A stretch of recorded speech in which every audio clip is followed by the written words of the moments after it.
بسم الله الرحمن الرحيم وبه نستعين على أمور الدنيا والدين والصلاة والسلام على رسول الله صلى الله عليه وسلم. برنامج كان وبرنامج كاره وأن باقي قدر dhammaan shacabka qowmiyadda aan madaxda ka ahay ee dir iyo xildhibaanadooda iyo haldoorkooda aqoon-yahankooda caalamka meel kastoo dunida ka joogaan soomaaliya gudaheeda somaliland jabuuti kilika shanaad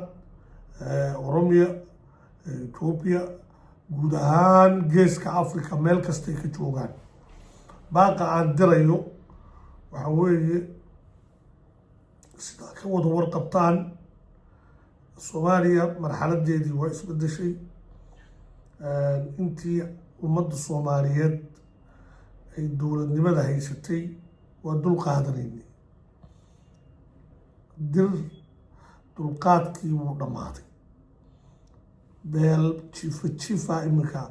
maamul goboleedyo loo samaysanaya daarood iyo hawiye jifo walba oo magaalo degta calan bay samaysatay maamul goboleed bay samaysanaysaa si ay shirarka soomaaliya ee qarannimada uga soo qayb galaan. waxaa la bedelay magacii warlordismka iyo hogaamiye kooxeedyada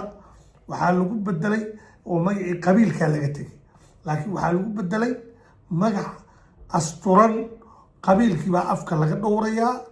laakiin waa qabiilkii oo shaadh kala xidhan oo jifo ah.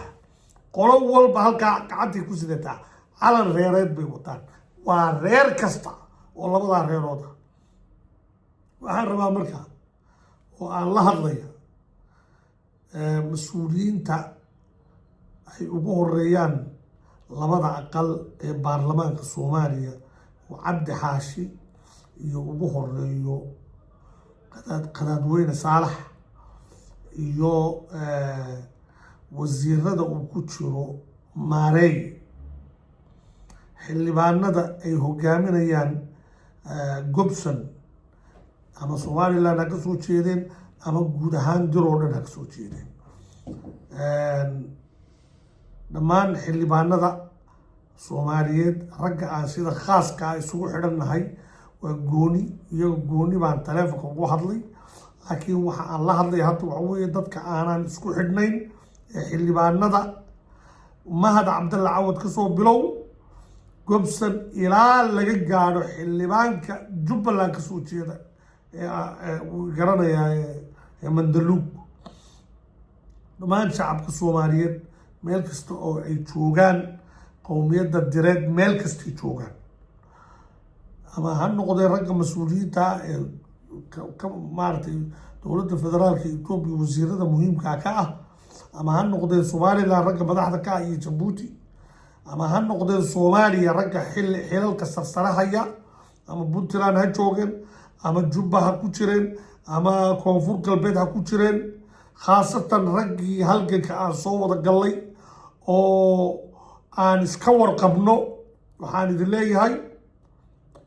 way dhammaatay xilligii dulqaadka, way dhammaatay xilligii aynu ku haleynaynay dalka hawiye iyo daaro. soomaaliya waxay gashay marxalad 25 sanay dib u noqotay. marxaladii 1998 ay maraysay ayay soomaaliya maraysaa hadda. waxaa la rabaa markaa ummadda soomaaliyeedna si ay u badbaado, caruurteennana aynan noo eedaynin mustaqbalka generationka soo socda, kontonka sanee soo socda, talada dalka soomaaliya iyo jiritaanka ummadda soomaaliyeed waa inaan u istaagnaa. intaa ka badan uma dulqaadan karno. laba beelood oo na fashiliyey oo xaaladda aan arkayno maanta dalku ku taagan yahay iyagaa na geeyey. xasan sheekh maxamuud meeshii ugu hooseysay buu soomaaliya geeyey. hadda meel ka hooseysa meeshay hadda joogto ma jirto. shirweyne qaran buu iidii ku dhawaaqay, haddana waxay maraysaa hal xisbi aan noqono. xisbi buu xoog siibtay, qarannimadii buu ka tegey, ummadda inuu badbaadiyo waa ka tegey taladii lasoo siiyey waa ka tegey laba shir buu kaga qayb galay xalana iyo meesha Kampala runtaa loo soo sheegay waxaa la yidhi Soomaaliya 12 bilooda ugu dambeysay aad hadda ku jirto waa inay dal adiga aanad madax ka ahayn waa inuu soo baxaa oo ka badbaada burbur annaga 5 dowladood baan leenahay laakiin 5 dowladood villa Soomaaliya midna iskuma dayin inuu qabsado wiilasha shabaab oo dir loo aaneynaya ma garanay aniga iyagu talada dalka inay qabsadaan raba mooyaan waxaan kale oo dhan waxaad moodaa inay rag iska daba socdaan ku-xigeen bay ku wada qanacsan sida qadaadweyne iyo kan qolofta sare ee guriga doqooshiga madaxa looga dhigay iyo kulligood ku-xigeenna iyo waxaan macno lahayn bay ku mashquulsan maxkamada maxaa yaala ra-iisul wasaare iyo madaxweynihii wasiirkii gudaha iyo dibadda maaliyaddii generaaladii ciidanka wadankii oo dhan gaashaandhigii wax walba iyagaa haysta booliis iyo military safaarad hay-ado mashaariicdii wadanka wixii oo dhan iyaga haysta ma rabaan marka iyagii baa isku mashquulsan midba mid buu cunaya hadda waxay maraysaa one championship xasan wuxuu rabaa inuu madaxa ka jaro beeshii dhammayda challenge ku haysay wuxuu rabaa inuu aakhiro u diro waa ka adkaaday wuxuu gaadhsiiyey ilaa heer shirka kuu doono uu soo fadhiisin karo kuu doonana uu ka saari karo iyagii baa kala tartamaya waa nasiib daro waxaa ummadda Soomaaliyeed haysta maadaama halkaas la joogo waxaan ugu baaqayaa ummadda direed inay indhaha kala qaado hurdada ka toosto